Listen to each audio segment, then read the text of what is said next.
Halo semuanya, perkenalkan saya Andita Dewi Saputra, NPM 23711220 dari Prodi Ilmu Komunikasi.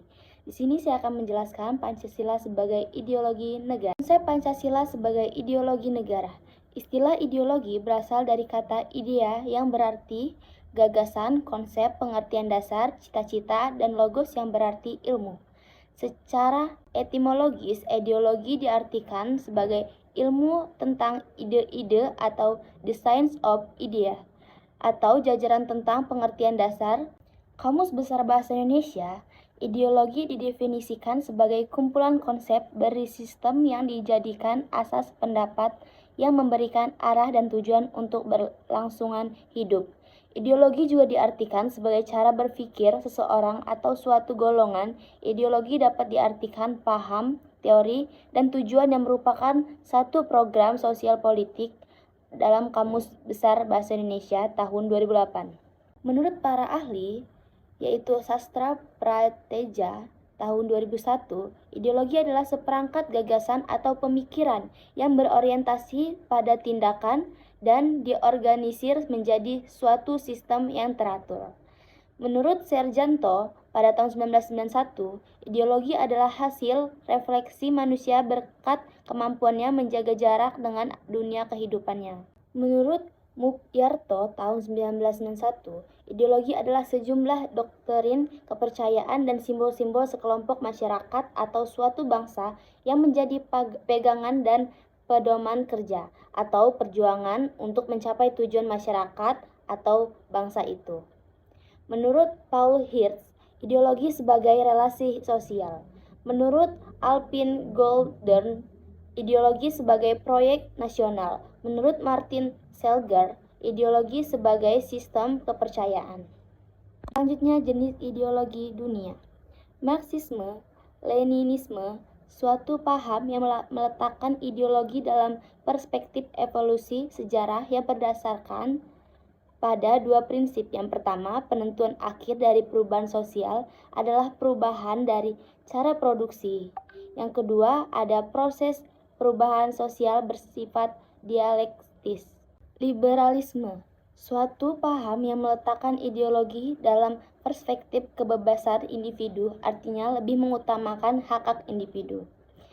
Selanjutnya, sosialisme, suatu paham yang meletakkan ideologi dalam perspektif kepentingan masyarakat, artinya negara wajib mensejahterakan seluruh masyarakat atau dikenal dengan konsep welfare state. Kapitalisme, suatu paham yang memberi kebebasan kepada setiap individu untuk menguasai sistem perekonomian dengan kemampuan modal yang ia miliki. Selanjutnya ada beberapa karakteristik kebudayaan global. Yang pertama ada berbagai bangsa dan kebudayaan menjadi lebih terbuka terhadap pengaruh timbal balik. Yang kedua, pengakuan akan identitas dan keanekaragaman masyarakat dalam berbagai kelompok dengan pluralisme etnis dan religius. Yang ketiga, ada masyarakat yang memiliki ideologi dan sistem nilai yang berbeda, bekerja sama dan bersaing sehingga tidak ada satu pun ideologi yang dominan. Yang keempat, ada kebudayaan global merupakan suatu yang khas secara utuh, tetapi tetap bersifat plural dan heterogen. Yang kelima, ada nilai-nilai hak asasi manusia atau HAM, kebebasan demokrasi menjadi nilai-nilai yang dihayati bersama, tetapi dengan interpretasi yang berbeda-beda. Selanjutnya ada alasan diperlukan kajian Pancasila sebagai ideologi negara. Warga negara memahami dan melaksanakan Pancasila sebagai ideologi negara. Unsur-unsur yang mempengaruhi ideologi Pancasila. Yang pertama ada unsur eatisme yang terdapat dalam ideologi Marxisme dan komunisme, bertentangan dengan sila keutuhanan yang Maha Esa. Yang kedua ada unsur individualisme. Dalam literalisme tidak sesuai dengan prinsip nilai gotong royong dalam sila keadilan sosial bagi seluruh rakyat Indonesia. Yang ketiga ada kapitalisme yang memberikan kebebasan individu untuk menguasai sistem perekonomian negara tidak sesuai dengan prinsip ekonomi kerakyatan. Selanjutnya, penyelenggaraan negara memahami dan melaksanakan Pancasila sebagai ideologi negara. Unsur penting dalam kedudukan Pancasila sebagai orientasi kehidupan konstitusional. Yang pertama ada kesediaan untuk saling menghargai dalam kekhasan masing-masing, artinya adanya kesepakatan untuk bersama membangun negara Indonesia tanpa diskriminasi sehingga ideologi Pancasila menutup pintu untuk semua ideologi eksklusif yang mau menyeragamkan masyarakat menurut gagasannya sendiri. Yang kedua ada aktualisasi 5 sila Pancasila, artinya sila-sila dilaksanakan dalam kehidupan bernegara. Sumber historis, sosiologis, politis tentang Pancasila sebagai ideologi negara. Sumber historis Pancasila sebagai ideologi negara. Pancasila sebagai ideologi negara dalam masa pemerintahan Presiden Soekarno. Pancasila sebagai ideologi negara dalam masa pemerintahan Presiden Soeharto. Pancasila sebagai ideologi dalam masa pemerintahan Presiden Habibie. Pancasila sebagai ideologi dalam masa pemerintahan Presiden Abdurrahman Wahid. Pancasila sebagai ideologi dalam masa pemerintahan Presiden Megawati. Pancasila sebagai ideologi dalam masa pemerintahan Presiden SBY. Sumber sosiologis Pancasila sebagai ideologi negara. Unsur-unsur sosiologis yang membentuk Pancasila sebagai ideologi negara meliputi beberapa hal. Yang pertama ada sila ketuhanan yang Maha Esa, yang kedua ada sila kemanusiaan yang adil dan beradab, yang ketiga ada sila persatuan Indonesia, yang keempat ada sila kerakyatan yang dipimpin oleh hikmat kebijaksanaan dalam permusyawaratan atau perwakilan. Yang kelima ada sila keadilan sosial bagi seluruh rakyat Indonesia. Sumber politis Pancasila sebagai ideologi negara.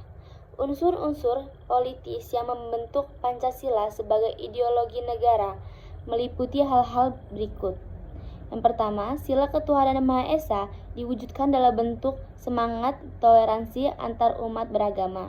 Yang kedua, sila kemanusiaan yang adil dan beradab diwujudkan dengan penghargaan terhadap pelaksanaan hak asasi manusia di Indonesia.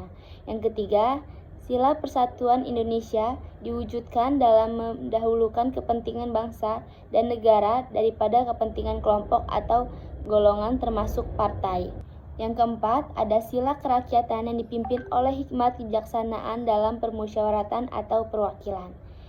Diwujudkan dalam mendahulukan pengambilan keputusan berdasarkan musyawarah daripada voting. Yang kelima ada sila keadilan sosial bagi seluruh rakyat Indonesia. Diwujudkan dalam bentuk tidak menyalahgunakan kekuasaan atau abuse of power untuk memperkaya diri atau kelompok, karena penyalahgunaan kekuasaan itulah yang menjadi faktor pemicu terjadinya korupsi. Dinamika dan tantangan Pancasila sebagai ideologi negara. Dinamika Pancasila sebagai ideologi negara ada Orde Lama, Orde Baru, dan Reformasi. Tantangan terhadap Pancasila sebagai ideologi negara meliputi faktor eksternal dan internal. Adapun faktor eksternal yang meliputi beberapa hal, yaitu pertarungan ideologis antara negara-negara superpower. Yang kedua ada menguatnya isu kebudayaan global yang ditandai dengan masuknya berbagai ideologi asing. Yang ketiga ada meningkatnya kebutuhan dunia dan kemajuan teknologi. Ada juga faktor internal yaitu pergantian rezim yang berkuasa. Yang kedua penyalahgunaan kekuasaan atau KKN. Esensi dan urgensi Pancasila sebagai ideologi negara. Hakikat Pancasila sebagai ideologi negara yaitu dimensi realitas, dimensi idealitas, dan dimensi fleksibilitas.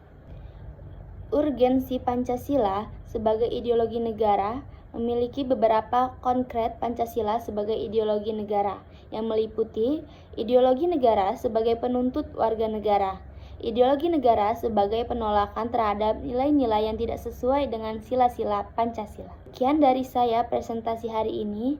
Terima kasih. Assalamualaikum warahmatullahi wabarakatuh.